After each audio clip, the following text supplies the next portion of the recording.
ஒரு நாளைக்கு 5-6 லிட்டர் வியர்வையை வெளியேற்றக்கூடிய ஆற்றல் தோலுக்கு இருக்கிறது.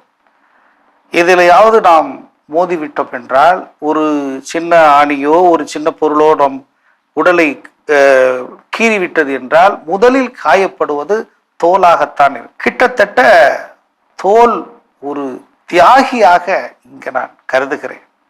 தோலிடமிருந்து நாம் தியாகம் என்ற ஒரு நேர்மறை சிந்தனையை கற்றுக்கொள்ள வேண்டும் என்பதை நான் குறிப்பிட்டிருக்கிறேன். ஒரு மனித உடலை போர்த்தி பாதுகாக்கக்கூடிய ஒரு போர் வீரனாக, காவல்காரனாக தோல் செயல்படுகிறது. அதனுடைய தியாகம், நம்ம தோலை பார்க்கும் பொழுது ஒவ்வொரு முறையும் டெய்லி கண்ணாடியில பார்த்து நம்மை ரசித்து கொள்வோம். நம்ம உடம்ப ரசிக்காத ஆட்கள் கண்டிப்பாக இருக்க மாட்டாங்க.